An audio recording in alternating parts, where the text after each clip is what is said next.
Welcome, guys, to How the Frack We Got Here, a show that takes the news and events of the week and try to make sense out of it all. I'm your host, the most Will Buchanan, and on this show, we simply are all about the facts. There are plenty of news stations out there that simply want to do anything short but inform you. Here at How the Frack We Got Here, that's all we believe in. We go up to the left, we go up to the right, we go up to the middle of independence. We go after all sides because there's more than one side of a story to everything, and you need to know it all in order to actually get actually formulate your own opinion. And that's what we try to do here at How the Frack We Got Here. Thanks for listening, and hold on, it's gonna be fun. All right, guys. Today's date, March 26, 2025, and this is How the Frack We Got Here. I'm your host, the most Will Buchanan, the Frack Got Here. We do take the events of the week and try to make sense of it all. Before we get started, guys, let you know that, yes, we're back on StreamYard because Streamlabs is fucking up. At the same time, guys, we pride ourselves on being a news podcast. What does that mean? That means we only go for the most reputable sources with award-winning journalism. We don't do sensational news like Fox News, The Blaze, The Daily Beast, whatever extreme left or extreme right sites are out there. We simply don't do them. We provide just the facts. At the same time, we do try to watch our language, but words do fly. At the same time, guys, maybe things that might be shown that might be intense for younger viewers, although tonight might be quite comical. But viewer discretion is advised. Aside from that, welcome. So, tonight's topic, outside of F-47, because, yes, he still doesn't get it. Not only does he still doesn't get it, guys, it's a simple fact of the matter that, well, I keep saying, when it comes to the bloated orange administration, although I will start using F-47 now because F-47 just sounds so right. And if you don't know what F-47 means, this is regarding to the Dorito that is, unfortunately, the president, Mr. Convict, sexual predator Trump, has a little bit of a debacle on his hands. Why? Because his defensive group did something that was so boneheaded that it just deserves to have its own segment. Or it should have its own segment. You know, you always say it goes down in the DM. Well, in this case, it went down in the group chat by an unwilling participant that got pulled into something that really should not be on a public app. Unless you've been in a rock, here it is. The Trump administration digging in as the fallout grows over that text chat bombshell. The top officials discussed secret U.S. military plans in a group chat on the encrypted messaging app Signal, with the Atlantic magazine's top editor inadvertently included. Jeffrey Goldberg said he was added to the chat by National Security Advisor Mike Waltz. Secretary of Defense Pete Hegseth, who the Atlantic reports texted information about, quote, targets, weapons, and attack sequencing to be used in bombing targets in Yemen, speaking yesterday. Nobody was texting war plans, and that's all I have to say about that. Goldberg responding overnight. That's a lie. He was texting war plans. He was texting attack plans. Goldberg says on the morning of March 15, Hegseth notified the chat of an upcoming attack. Including human targets. Meant to be killed in that attack, weapon systems, even weather reports. It was a minute by minute accounting of what was about to happen. Around 2 hours later, he says, reports came in of explosions in Yemen.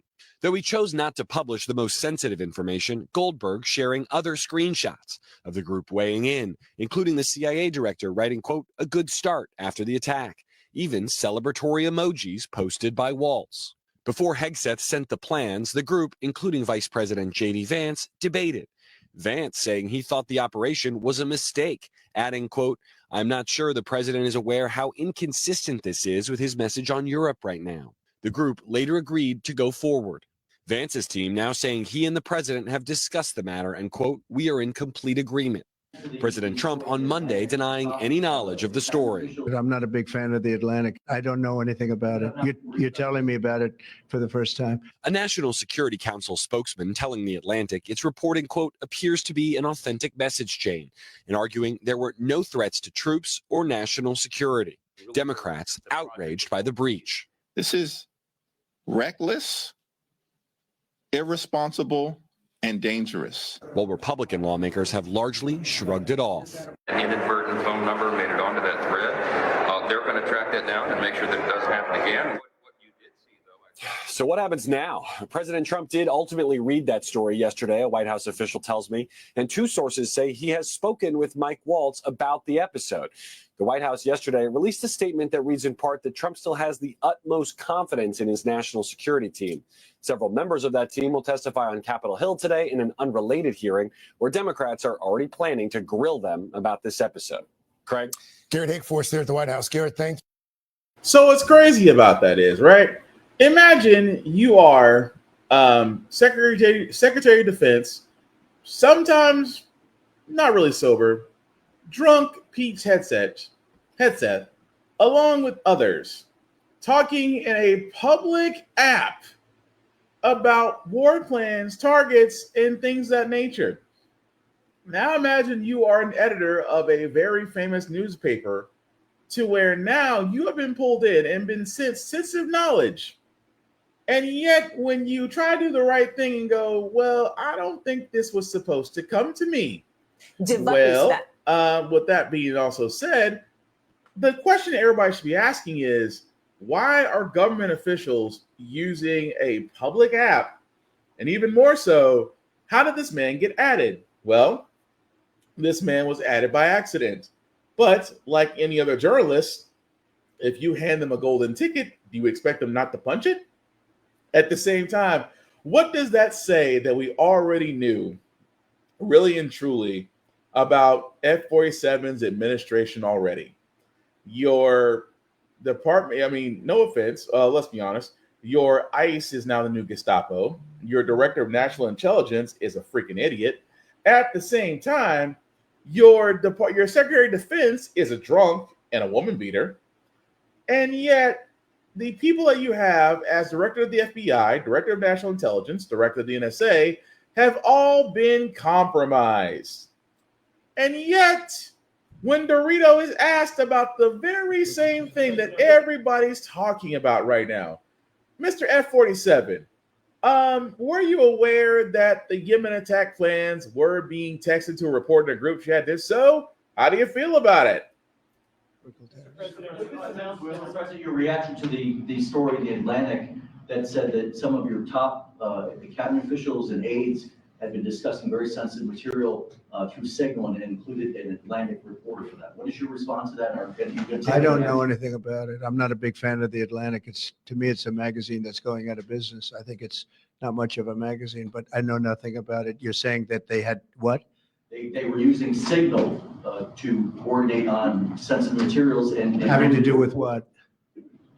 Having to do with what? What were they talking about? With the Houthis. The Houthis? You mean the attack on the Houthis?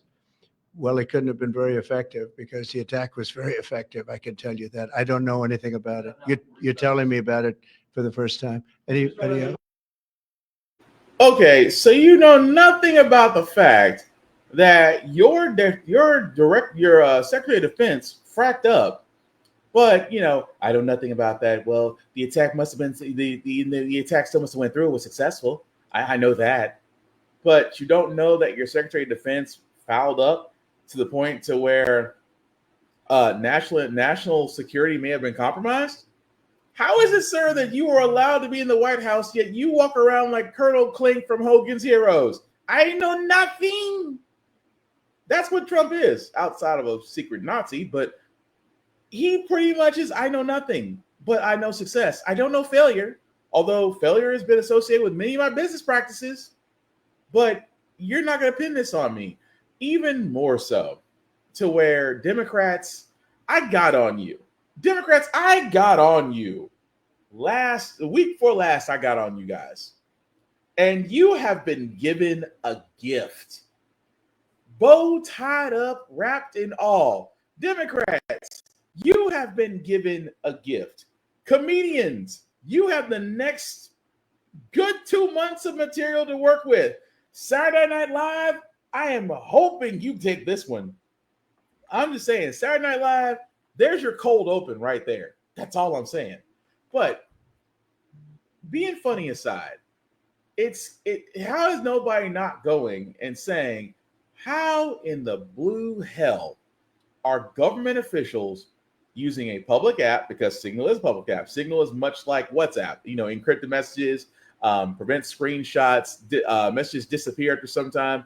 The thing about it is, government officials are texting attack plans. And again, how is this not more of a big thing? It should be. It should be freaking alarming right now.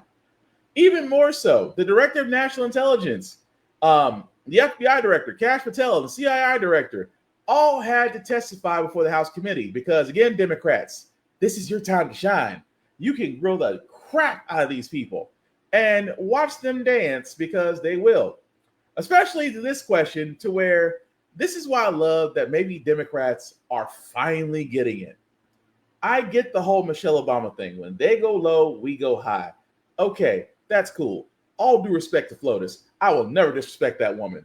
But now is the time to where if they go low, we go subterranean. Forget basement, we go subterranean. And even more so, I love what this dude did. I love what this man asked. This representative of the House Intel Committee asked a question to Tulsi Gabbard that we all were wondering. Mr. Gomez. Thank you, Mr. Chairman. So I want to make a few things clear before we move on to other questions regarding the Signal chat. Director Gabbard, yesterday before the Senate Intelligence Committee, specifically when answering Senator Kelly, you repeatedly said you did not recall any discussion in the Houthi PC small group discussing operational details, strike targets, the type of vehicles and military units involved, or the timing and order of strikes. Do you stand by your testimony from yesterday that you do not recall any of the discussions regarding this type of classified information? Yes or no? My response in the Senate yesterday, yes, I stand by that response. Obviously, the release of the screenshots that came from that chat group today were a refresher on what happened. As I said earlier, I was not involved with that portion of the chat, so it did not come to my recollection yesterday. Thank you. So I take that as you stand by your do not recall yesterday stance when you're asked those questions. You've been in office 43 days. Director Radcliffe has been in office 62 days. This was considered the first major military operation using lethal force of the Trump administration. Was this the first? This was probably the first time that you've been involved with a discussion like this on a thread. It was not discussing, you were not on a group chat discussing where we're going to go for lunch. You're discussing putting men and women of the armed services in harm's way. That's a major decision. So, and when did that happen? 10 days ago? Okay, I'll answer that. It happened 10 days ago. Here's the point. Like something of this magnitude, it's something that you would not forget. It's something that most people, if you're taking this job so seriously, that you would not forget. I mean, since I've been on this committee, there's been days that I have woken up in the middle of the night from the things I've learned in SCIF. So deciding to use military force is something hard to imagine. So the do not recall doesn't pass the smell test. It's unbelievable that was the case. So that's what the American people don't understand. And I know a lot of folks in this administration were saying that they're going to take on the establishment and drain the swamp, but you have become that swamp in a matter of days, not weeks or months, days. So one of the things we're going to look into is what actually occurred, because the American people deserve a full accounting. Additionally, the main person who was involved in this thread that a lot of people want to talk to is Secretary of Defense Hegseth. And a lot of questions were brought up regarding his drinking habits in his confirmation hearing. To your knowledge, do you know whether Pete Hegseth had been drinking before he leaked classified information? I don't have any knowledge of Secretary Hegseth's personal habits. Director Radcliffe, same question. Yes or no? No, I'm going to answer that. I think that's an offensive line of questioning. The answer is no. I find it interesting that you Hey, want to. I yield back. I'm This going to is my answer. time. You asked me a Director, question. Do you want an answer? No, listen. You it's don't a want yes to or no. focus on the good work that the CIA is doing, that the intelligence community. Director, You I want to talk reclaim my about- time. Director, I reclaim my time. Here, I have huge respect for the CIA, huge respect for our men and women in uniform. But this was a question that's on the top of minds of every American, right? He stood in front of a podium in Europe holding a drink. So of course, we want to know if his performance is compromised. If people were asking if the General Austin was compromised because of a heart issue, Was his performance compromised because of a successful I yield strike? back, Mr. I bring my You want to know? reclaim my You want time. to talk about accepting I reclaim my responsibility? time. Do you think you I should reclaim accept my time, responsibility Chairman. for a successful ask- strike to make Americans safer? I You want to reclaim my focus time. on. I reclaim my time. So here's the thing. This is serious. As somebody, we've been briefed in this committee about using Signal. One of the things they basically said, the most secure phone call, the least secure text messaging. And we know that your people, Russians, Chinese, are on your phone. Gentleman's time's expired. You know what? I'm not even mad. I love that because give it to Mr. Gomez. Give it to that man because for the simple fact now, this representative turned around and asked the question we all asked. Because remember when I sat there and said on this podcast that the Secretary of Defense, Pete Hegseth, has a drinking problem? This man was quoted saying that if I took office, I would be sober. That line alone should have disqualified him from being Secretary of Defense. When you have to pledge that a job that puts you in charge of our armed forces and nuclear armaments, and you have to pledge to basically be the most public AA person, and yet it's not offensive to ask that question because you were a part of a group chat that included attack plans that got leaked to a civilian. So I say again, I don't blame him at all for turning around and asking the question that we all asked. Is this Secretary of Defense sober? And you're asking the three heads, the Director of National Intelligence, the FBI, and the CIA. You're asking all three directors, is this man sober? No. We all know he's not sober. He is a working alcoholic. I said working. I didn't say functional. I said working.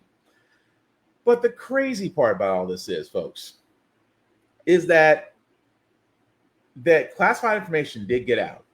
So, a CIA asset may have been named.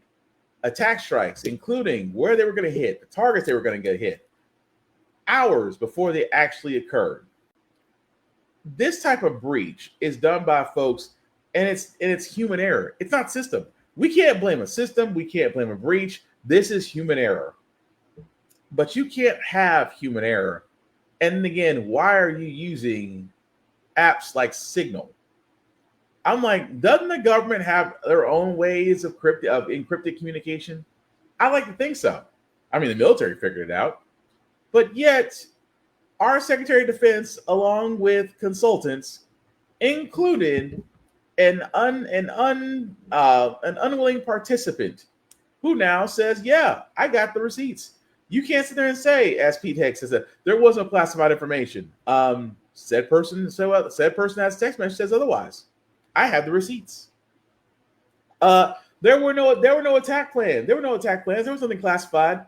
And yet that reporter could have sat there, if he wasn't an American. He left out the more classified intel. He let out what was probably the most safest thing he can say. Had he led the entire text message out in general, you people would be heated. But what about the people that always talk about Hillary's emails, including Trump? She's got her own private server. She's got her own emails. And nobody's not looking into that. Benghazi. Where are y'all folks?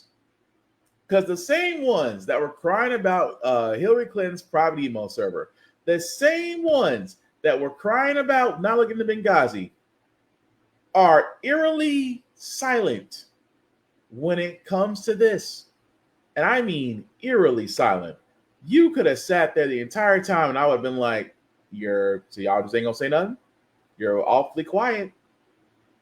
And they will be quiet because it was never about the emails. It was about the fact that you couldn't handle a woman being president. That's all it is. You couldn't handle a woman being president, so you had to find something to nail her to. But Trump, Gabbard, they're all going to have fun. Hegseth, again, Saturday Night Live, I'm looking at y'all for this cold open. That's all I'm saying. But moving right along, because we still got to talk about F-47. And I'm going to tell you why I'm going to keep calling it F-47. And I have to give the generals credit for that, for F-47. But Trump is using the Supreme Court as his own personal mulligan. What I mean by that, guys, is that because he's using it as his own mulligan, he's asking the Supreme Court. Keep in mind, this is when he is trying to gut the government's employees, right? Remember a while back, he sat there and said, well, because he's listening to co-president Elon Musk, who's always on ketamine and mostly an idiot, said that federal jobs had to be cut. Well, remember when he tried and that judges actually put a stay on that?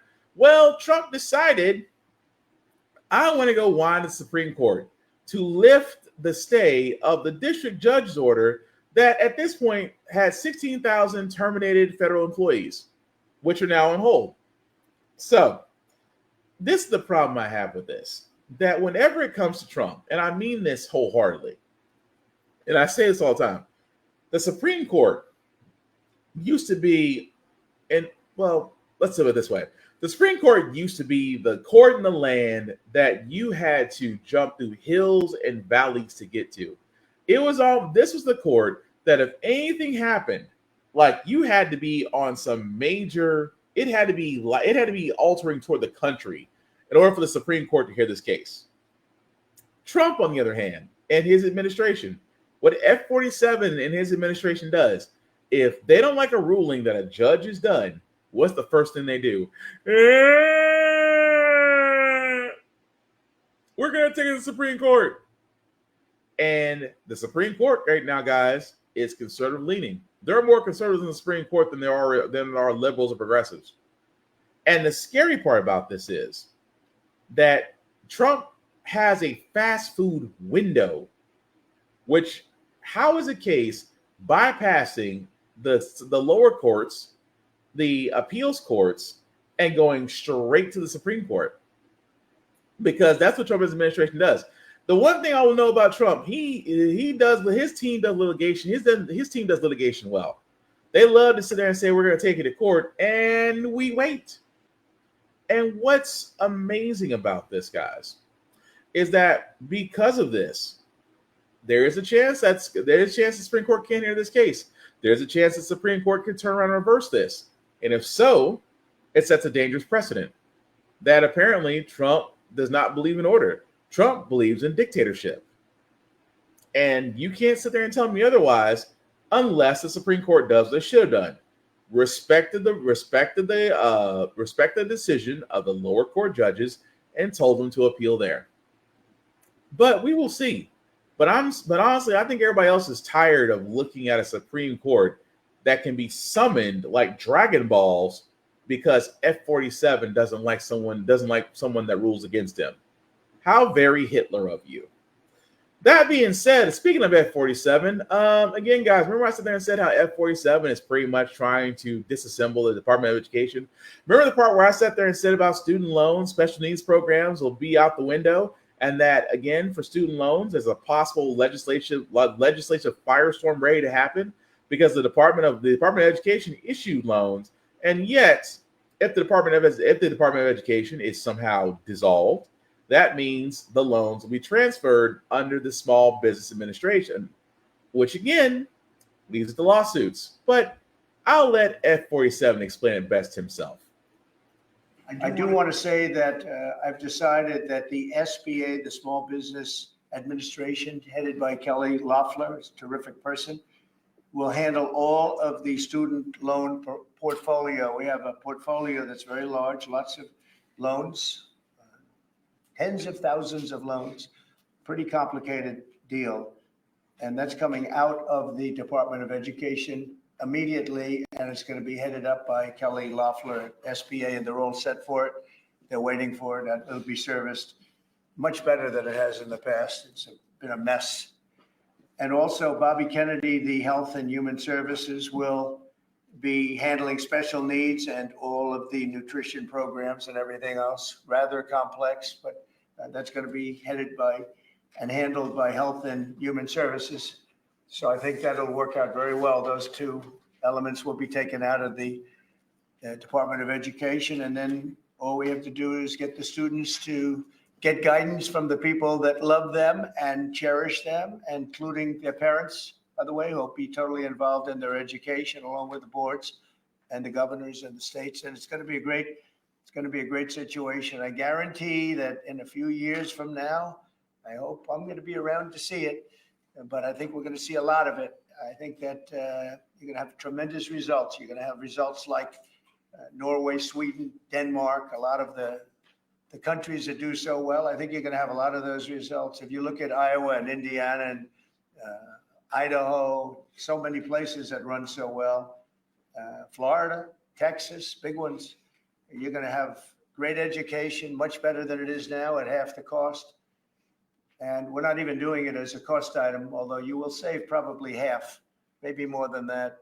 And you're not going to be at the bottom of the list. You're going to be much higher. And maybe you'll be, I will guarantee some of the states will be at the top of the list. They'll be comparable or better than these number 1, 2, 3, 4, 5 countries, the countries that are in the top 5 positions.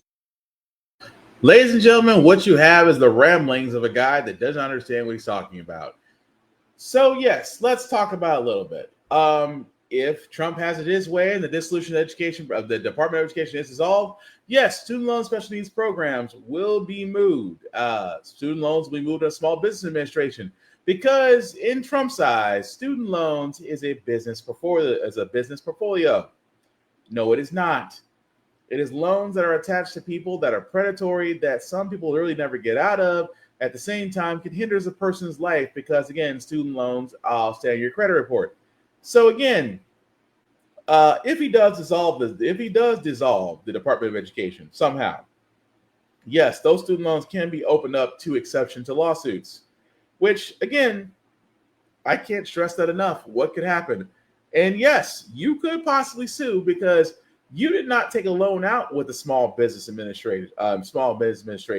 Your loan was offered and processed by the Department of Education. So if the Department of Education doesn't exist anymore, who do the loans go to since the original guarantor is no longer around? Do you see the point I'm getting at here? That's where I think that's going to open up for lawsuits. At the same time, special needs programs will be moved under the Human Health and Services. Again, shuffling the deck and trying to do this pipe dream of you'll have better education, you'll have more choices. Look at Iowa, look at Idaho, look at Kentucky, look at Texas. That's exactly what he's saying.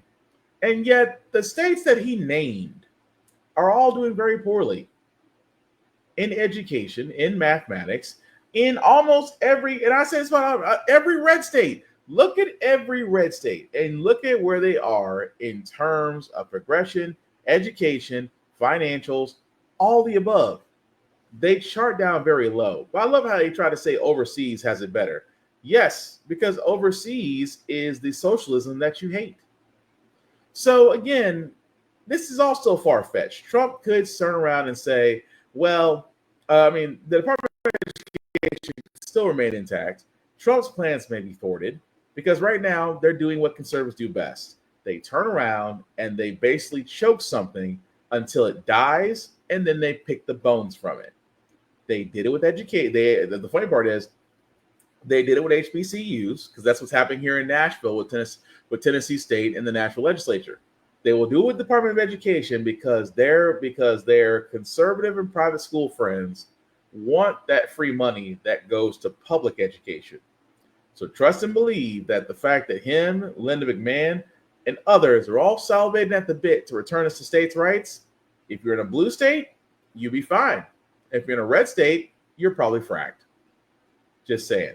But the reason why I say F-47, because F-47 is what I'm going to call Trump from here on out, because, well, it's the name of a new plane. And the plane had a name that was given by the generals. And the generals have decided on F-47. I wish I could have been a fly on that room as he tried to explain this.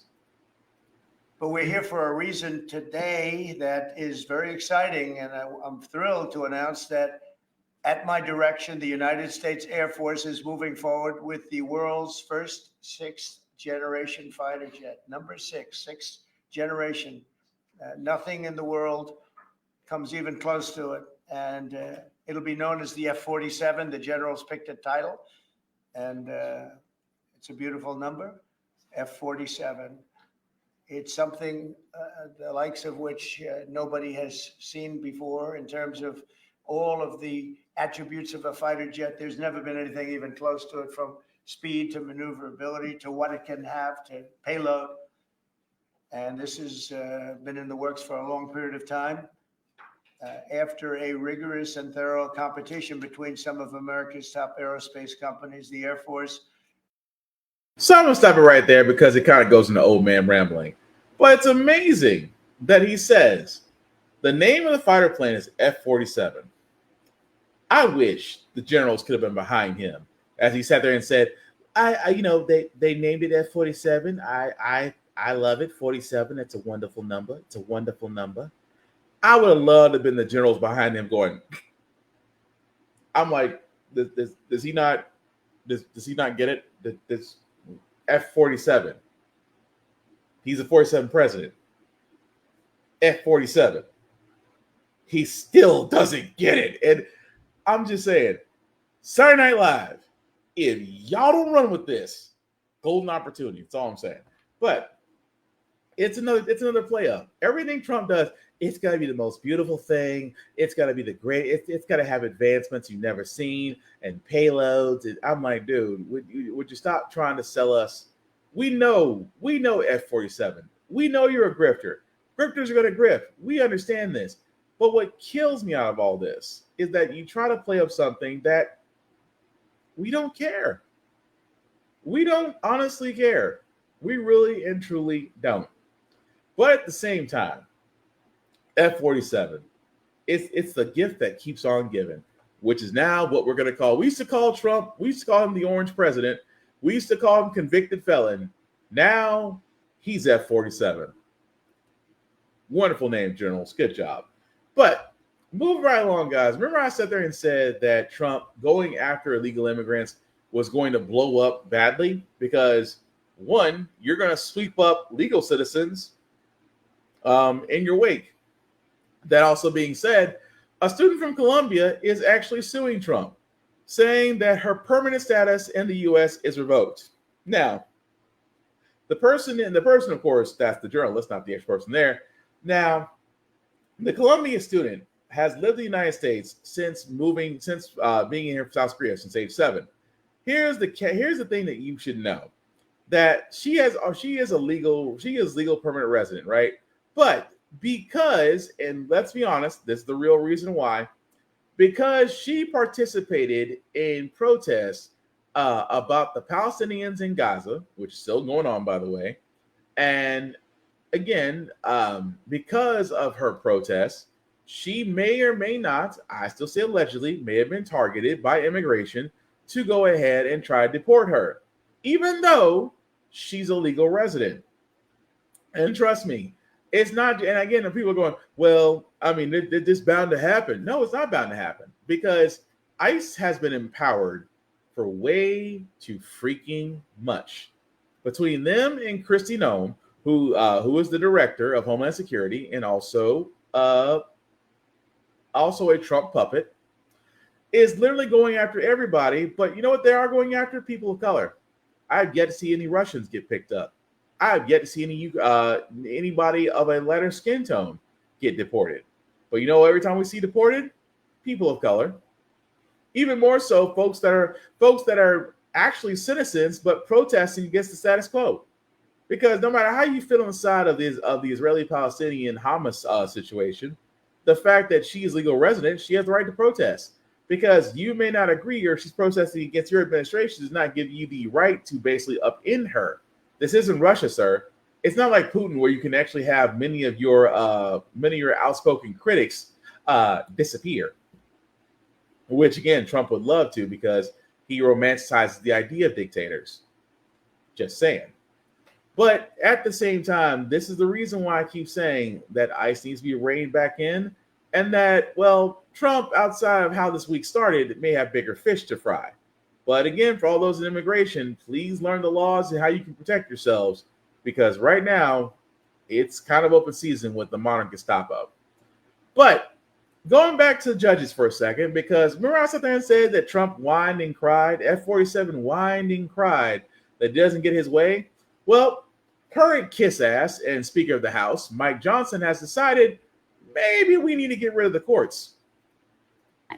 Julie, before we let you go, one other quick thing we want to ask you about this battle that's brewing between Republicans and federal judges. This is these judges who have issued rulings blocking parts of President Trump's agenda, like, for example, the one we've been talking a lot about with immigration, this current hold on deportations under the Alien Enemies Act. House Speaker Mike Johnson, he made some pretty aggressive comments yesterday, floating the idea of eliminating federal courts. Let's play some of that. We do have authority over the federal courts, as you know. We can eliminate an entire district court. We have power funding over the courts and all these other things. But desperate times call for desperate measures, and Congress is going to act. So stay tuned for that. So, Julie, what are Republicans actually exploring here as they try to push their agenda past these judges and courts? Yeah, House Speaker Mike Johnson threatening with the power of the purse. Of course, Congress does control the federal spending. They can, in theory, shutter an entire district court. But what's more likely to happen here is that the House will take up a series of bills, including Darrell Issas, who is a congressman from California, who essentially wants to neutralize or limit the power that district judges have over injunctions, meaning pausing any executive orders that come down from the Trump administration, of which there have been many over the last 2 months. Those pauses and stays as the courts review those actions further. The thing is, Elon Musk and some in the party want them to do more. He, remember, threw money behind members of Congress who floated impeaching these judges. That's probably not going to happen, but obviously Republicans want to be caught trying. All right, Julie Sirkin, thank you very much. So what's crazy is you have Speaker of the House Mike Johnson, who again would love to do Trump's bidding and gargle and work the shaft. I know. If you understand what I'm getting at, then that's what I mean. He has sat there and said, well, maybe we need to get rid of the federal courts. All because they ruled against your so-called so-called master puppet? And think about that for a second. That Republicans are so emboldened now because of Trump, because of F-47. They are so emboldened that if a federal judge disagrees with them, they want to turn around and say, well, maybe it's time we get rid of all the federal courts. Does anybody not see that? Just hearing that alone, it to me sounds like terrorism. I mean, have there been many a times a judge has made rulings that Americans have agreed or disagreed with? Absolutely. But as Americans, we didn't sit there and say, well, maybe it's time we get rid of the federal courts. Yes, judges have blocked almost every executive action that F-47 wants to do. Some of those judges were appointed by him. But it is amazing to me. It's amazing to me that now, because those judges are saying, well, hold up, you can't do that. Now all of a sudden it's, Johnson, do something. I'm sorry, Mr. Trump, let me get my lips off your ass first. At the same time, let's think about removing the federal courts. This is that tells you off the bat. You just can't wave a wand and get rid of federal courts. Federal courts, much like the Department of Education, is an act of Congress. Congress has to be a majority, which means Republicans, you have to get Democrats on your side to get rid of the federal courts. Because, and I'm going to be honest with you, I would sit there and say Democrats wouldn't agree with you because, again, they don't want to consider political suicide. But which one of them are going to be stupid enough to sign up with you on this? Now, granted, It's just Mike Johnson out there blowing smoke. But at the same time, folks, this screams volumes about the thinking of the Republicans and the current F-47 administration, that if something doesn't agree with them, that they will turn around and circumvent the situation to their benefit. And that is effing scary. But you know what else is effing scary, but also comical? And again, let me stress this very heavily. I need to stress this oh so heavily. Here on How the Frack We Got Here, we do not condone violence of any kind. We may sit there and say we understand. We may even sit there and go, shit happens. But arson and other terrorist attacks, we do not condone. We do not sign on for. We are for good trouble, but we are not out to be the same type of terrorists that they were on January 6th. There's just certain lines we don't cross. That being said, Elon Musk and Tesla are having a wonderful, wonderful time. Even more so to now Elon Musk and Tesla are getting about the same protections as firearms in this country. What I mean by that, there is now a task force done by the dumbass known as the Attorney General herself, Pam Bondi, has put out that is over who is attacking Tesla cars and dealerships. I wish I could make this up. New task force aimed at finding whoever is behind several recent attacks on Tesla cars, dealerships, and charging stations. The latest incident in Austin, Texas, where authorities say incendiary devices were placed around a Tesla showroom. A bomb squad brought in to safely remove the potential explosives. The incident just the latest in a string of vandalism and arson targeting Tesla locations and vehicles. The company becoming a flashpoint by those frustrated with Tesla CEO Elon Musk and his role in the federal government, from spending cuts to sweeping layoffs. The Trump administration calling the attacks on Tesla domestic terrorism. But I think they're going to suffer very grave consequences because they're really terrorists when you think about it. With Tesla stock down 44% from a high in December, the president recently showing his support by shopping for a new Tesla at the White House. Across the country, a peaceful Tesla takedown movement also growing. What's going on in Washington, D.C. right now is not right.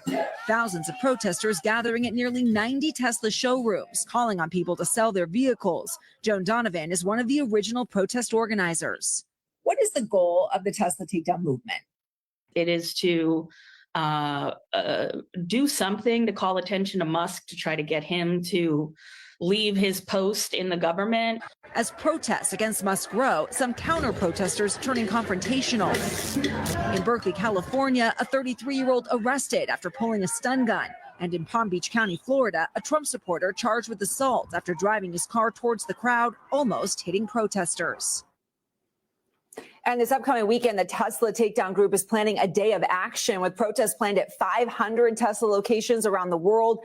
As for the violence, Elon Musk posting that these attacks are acts of terrorism. FBI Director Kash Patel is warning those responsible will be pursued, caught, and brought to justice. And for its part, Tesla is ramping up security at dealerships, including activating the cameras and sensors on their cars. Okay. So I will say this. Let me say this so that's why this can be said. All right. I feel for those working in Tesla dealerships. I do. You're car salesmen. You're salespeople. You're just trying to make a way. I'm not knocking those in dealerships because you may not like your boss, but you're just trying to make a living. That being said, I am loving the fact that Elon Musk and Tesla are taking a hit. Do cars deserve to be bombed? No. Is the Cybertruck a piece of shit? Yes. Considering the fact that it's being made cheaply, at the same time already had a recall on all Cybertrucks. That being said, the human equivalent of it, protests have been mostly peaceful. You may have had one or two acts out there that have decided to firebomb Tesla charging stations, cars themselves, and even some dealerships. That being said, is that too far? Yes, I will say that. Whereas the more successful protests have been getting individuals to sell their Teslas or, donate their Teslas to charity, have them sold off and things of that nature. That's more effective because why? It's the bottom line. Tesla stock is down almost nearly 45%. Elon Musk has lost billions. He's lost so much value in Tesla that now SpaceX is his most valuable asset. Because keep in mind, when it comes to Elon Musk and how he operates off the value of his stock. Tesla used to be the highest thing out there, but now it's not. SpaceX is. And at the same time, that is also subject to lose money in that as well. And again, guys, this goes back to the whole point of what I'm saying is just that when you find ways to attack, and again, here's how you do it. You don't attack rich people at the structures, you attack their money. And trust me, Elon Musk is crying. Elon Musk has cried at F-47. F-47 has gotten his AG bitch on a leash, Pam Bondi. He has also got his other bitch on a leash for the FBI director, Kash Patel. And he is trying to sit there and say, if you attack Tesla dealerships, we will come for you. When did Tesla dealerships get more protection than kids? Because last time I checked, we've had multiple school shootings. And at the same time, gun laws and how to protect children hasn't improved. A few dealerships get firebombed, and all of a sudden there's a task force on watch. There's a task force for who attacks Tesla dealerships. You know, I always sit there and say, and this is not to sound like a relationship meme. If they would, they could. This is a prime example, folks, of if they would, they could.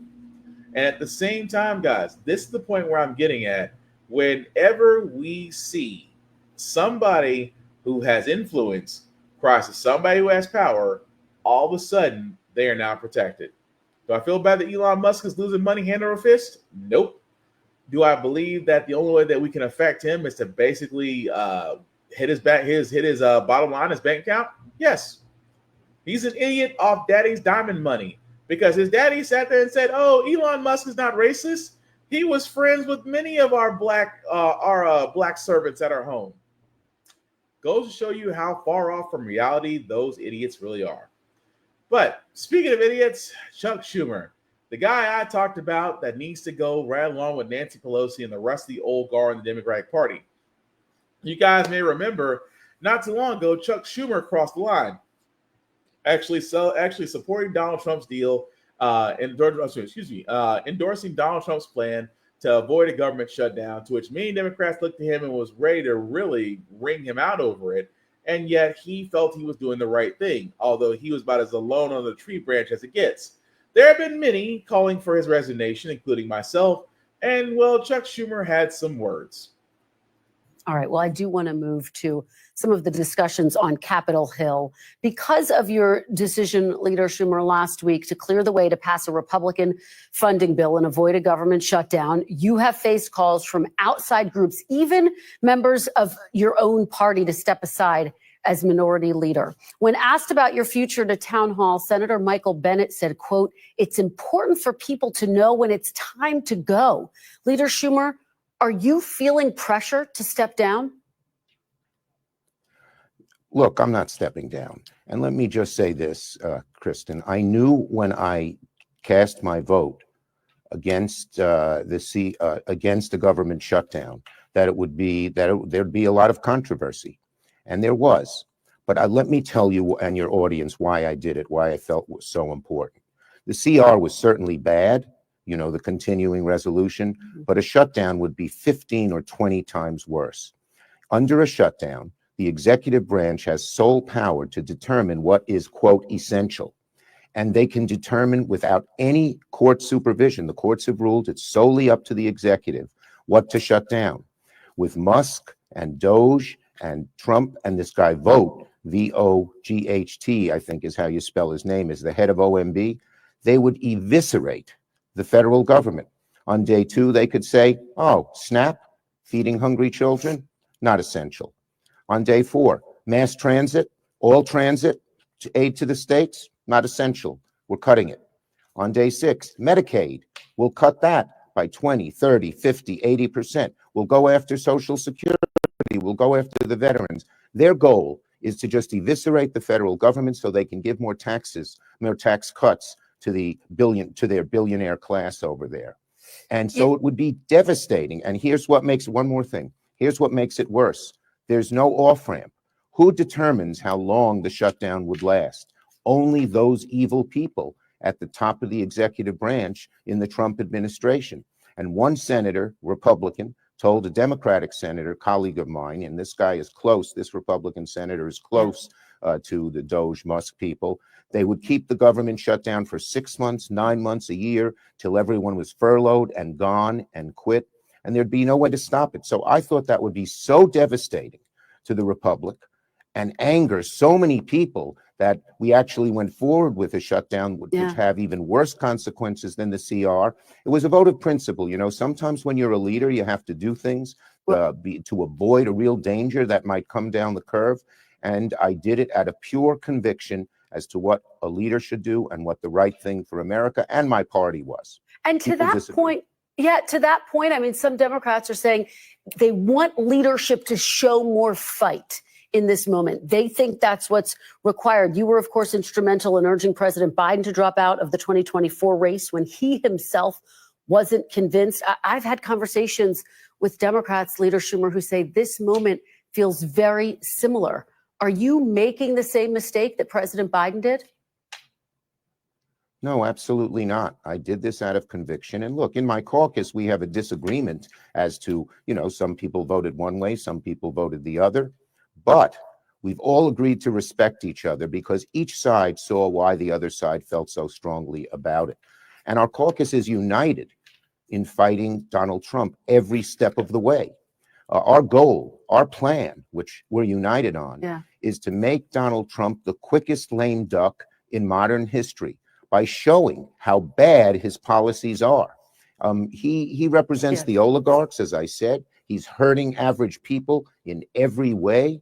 And we are, through oversight hearings, we're exposing what he's doing. Through the courts, which I mentioned, we've had some real success in, through legislation, and through organizing in all the districts throughout the country. So that I believe that because the Republicans are already nervous, you know, a lot of them said don't hold town hall meetings.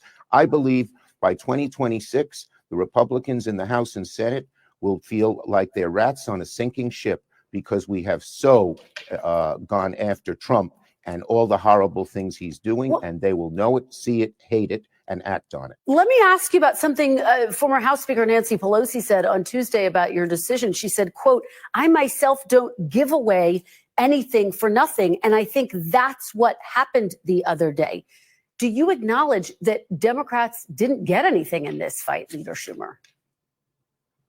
Well, what we got at the end of the day is avoiding the horror of a shutdown. There was no leverage point that we could have asked for things. They just would have said no. And because they controlled, let's not forget, they control the House and Senate, they could force a vote, yes or no, on the CR without any additions. Patty Murray tried very hard to get them to add things, and they said no. And because of the rules of the Senate, they could force a vote, yes or no. It was a difficult vote. We talked about it in caucus a lot, and I voted because I thought, you know, I say to people, when you're on that political mountain, the higher up you climb, the more fiercely the winds blow. And the only way you stop being blown off the mountain is your internal gyroscope. My internal gyroscope said, regardless of the fact that some people would not like it, which I knew, that I had to do the right thing for the country and for our party. Okay, so you didn't really say anything. He didn't. My whole thing was Chuck Schumer had a wonderful moment where Chuck Schumer could have sat there and been like, you know what? Let me say what I need to say. And what did he say? Not a goddamn thing. Outside the fact that he said, look, I'm not stepping down. I'm not. It's almost very Don Quixote in a little bit. I'm not stepping down because he already knew when he cast his vote. But he's going to sit there and tell me, well, if we didn't cast a vote, let me explain this doomsday situation to where the Republicans would have drawn this out, workers would have not been able to get to work, people would have still suffered, and at the same time, only people that would benefit is Republicans. So let me get this straight.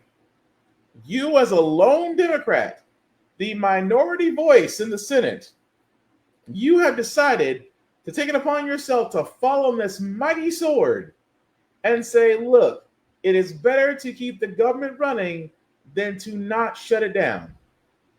I said it. I said a week before. I'll say it again. Chuck Schumer, you are a coward. Own up. How do they buy and sell you, sir? The fact that you say Democrats are united, you guys are not. You guys are not in any shape or form united. Because the reason why I say that, folks, is that they're not united. They're not united. Literally, just moments after they press that vote, we now have Bernie Sanders and AOC going on a freaking tour against the oligarchy. Oh, oligarchy. I can never say that word. I apologize profusely. But they already are starting their tours. You have those others that are speaking to their constituents. You have other Democrats being activists. I mean, yeah, you guys are making noise, but you certainly are not united. At the same time, Schumer, yes, it is time that you go. It is time that Pelosi goes. It is time that the old guard of the Democrats finally leave. Because here's the thing. You may joke about the new face of the Republican Party, but the one thing you can't say, above all else, behind their golden calf F-47, is they are not effective, especially toward the miseducated. Democrats are smart, but as most people say, if Democrats are smart, how come they're always losing against Republicans? Because Democrats don't fight. Democrats believe in decorum. Democrats believe in holding a face or showing grace when they really should be throwing hands. That's why I will stand behind a Jasmine Crockett. I will gladly stand behind and defend a Jasmine Crockett, but I will easily dismiss a Hakeem Jeffries, who believes that decorum matters more than actually a united front against F-47 and his administration. I will support the squad of AOC and Bernie Sanders before I supported Chuck Schumer, a lone Democrat that decided that out of the greatest two evils, I'd rather drink F-47's potion than worry about the what ifs would happen if a government shutdown occurs. Again, the old guard of the Democrats needs to go. Completely and utterly gone. And no matter how you cut the mustard on it, it needs to go. Simple as that. Which means, yes, Chuck Schumer, let's just say coming up your midterms, you might be gone, because the only way Democrats can survive against the new Republican Party is that you need the old guard to go, and the progressives need to step forward into light. Just saying. But we're kind of wrapping up, guys, before we get to our feel-good segment. This one, guys, is a little bit hard to stomach. So trigger warning has been given that this couple decided to basically treat adopted Black children as slaves. Even so much more that their sentencing means that they will never see the outside of a prison cell. But after hearing this story, I'm going to be honest, it's not enough. God have mercy on your souls, because this court will not. An emotional sentencing in Kanawha County Circuit Court for a couple found guilty of a number of charges, including human trafficking, civil rights, and child abuse. This after investigators say Ginny Whitefeather and Donald Lance locked their children inside a closed-off area of a barn in Sissonville. The discovery made by sheriff deputies in October 2023. The couple addressing the court Wednesday. I just like the court to know that I have made mistakes, and I'm very sorry for that. And I love my children. I have never, ever done anything to any one of my 8 children to harm them intentionally. Just like to say, children, I do love you. Those children also addressing the court through impact statements. The eldest child calling Whitefeather and Lance monsters and saying they were tortured mentally. Another one of the children saying, "I will be something amazing. I will be strong and beautiful. You will always be exactly what you are." Horrible. Even the youngest child writing a letter that was read aloud. Taught to laugh at my siblings and told they were bad. I was kept from them and watched all this stuff happen. Now in my new home, I see that everything was not right there with Jeannie and Donald. Prosecutors making a plea for a penalty they believe fits the crime. I ask you to remember that Jeannie Whitefeather and Donald Lance have provided these children with a life sentence. They are beautiful and wonderful children. I cannot say enough good about these children. But they will deal with the effects of Mr. Lance's and Miss Whitefeather's treatment for the rest of their lives. The couple likely to spend the rest of their lives behind bars. The judge handing down a sentence of more than 200 years for Whitefeather and more than 150 years for Lance. She also left both with strong words. That they will bear the psychological scars of what was done to them by you, Jeannie Whitefeather, and you, Donald Lance, for the rest of their lives. Abby Lord, WSAZ. And it's crazy that the level, I mean, this couple adopted black children to work on their farm and treat them like slaves in 2025. And yes, they will probably never see the outside of a jail cell. But I'm going to be honest, that's not enough. You had modern day slavery, and those kids will be forever scarred. They'll sit in a jail cell until they croak. Though those children are going to be emotionally scarred for the rest of their days. So forgive me if I'm not being very mercy-like, but I'm just like, let the punishment fit the crime. This is the part where I said that. So, Will, you're saying that they should be enslaved? Yes, they really should be. The pain and conflicting trauma that they put on those kids, let them experience it. Even in their own delusional minds, I love my children. I never hurt any of my 8 children. You look like serial killers. So yes, enjoy the jail cell. Won't be surprised if one day you don't wake up. And that's how I feel about that. The last story I got, guys, before we get to our feel-good segment is, well, I'm surprised this guy managed to keep a job this long. Postmaster General DeLuis DeJoy quits, which I didn't realize he has been the Postmaster General for the United States Postal Service for 5 years. Keeping the fact that, again, the timing of it all is that F-47 and Elon Musk, along with Doge, because he leads Doge, and yet somehow that's not perjury since we were told he doesn't lead Doge, but I digress, has idea of privatizing the mail service. Let me just say something here. Number one, who is going to, for privatizing mail service sounds very Republican, because there are a lot of people that would love to take on that federal money that the United States Postal Service gets. But here's the problem. The United Postal Service's funding gets cut every budget. Every budget that comes out, the USPS gets their budget cut. Where before it was under Biden, they were actually getting an increase. But now back under Trump, they want to go ahead and cut the funding. This is Republican 101. If you want something, cut the funding, cut the workforce, watch it fail, complain why it failed, then at the end of why it failed, offer a solution, let one of your rich buddies take it over, profit. Again, we're seeing that with HBCUs.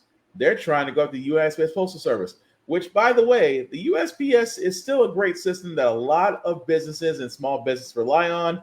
I know for a fact Amazon uses it as their last mile service in many of their packages. And it would be a shame if the USPS was under privatization or was to go away. Congress could literally fix this problem in one fell swoop.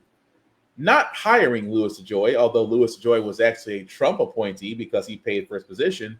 The only way that you can truly save the United States Postal Service, along with the Department of Education, give it the same blank check that you give the Department of Defense.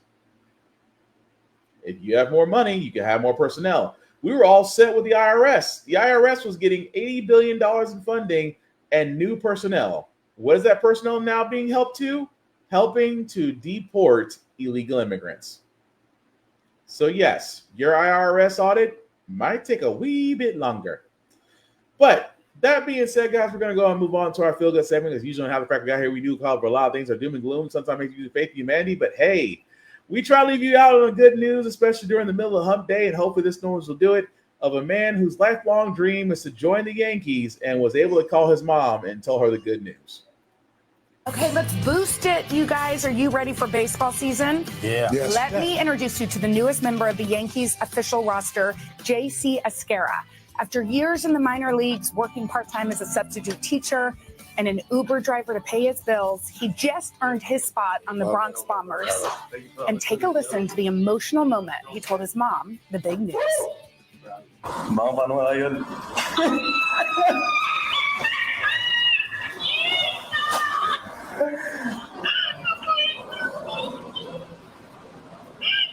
We did it.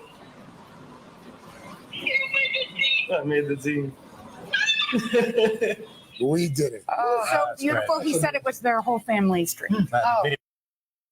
Now, I don't care who you are. I'm not a Yankees fan. I'm more of a Cubs fan, but I'm not going to knock somebody whose dream was to make it to the league, to the show, as they call it, and that man did. So definitely congratulations to him. Like I said, I'm a Cubs fan. I hate the Yankees. I do.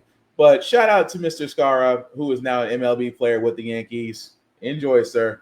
Not too many people get to live out their dreams, and hopefully you'll get to live out yours. Again, hate the Yankees, but, respect. That being said, guys, we're going to go ahead and call it. Thank you for watching, for liking, for sharing, for letting us podcast know people letting us podcast is live, because we are back.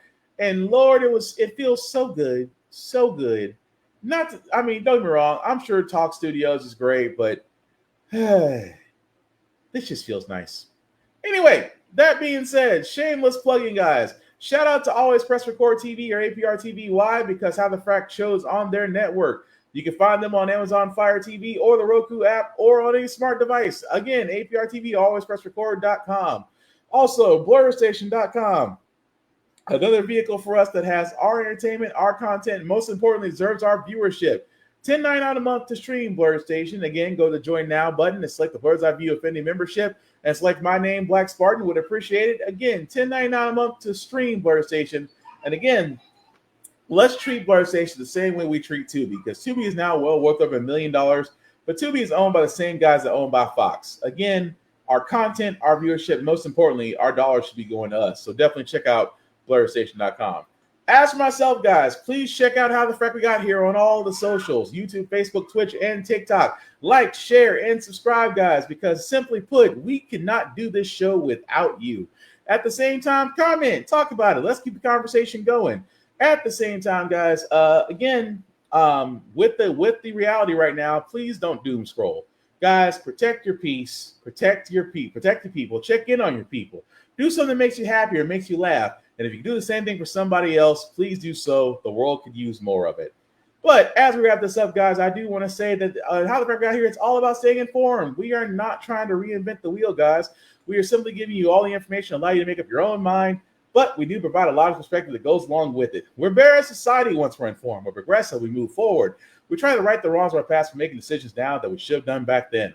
Like electing our first Black woman Supreme Court, electing our first Black woman Federal Board of Governors, and maybe one day electing our first Black woman to be the first Madam President. All great things. When we don't learn from history, we are doomed to repeat it. That's what we keep asking ourselves. Why does everything go up about our paycheck? Why are we electing different politicians in Congress, but still the same old game? And most importantly, How the Frack We Got Here. Thank you all for watching, guys. Please take care of yourselves and each other, and we will get through this. Peace.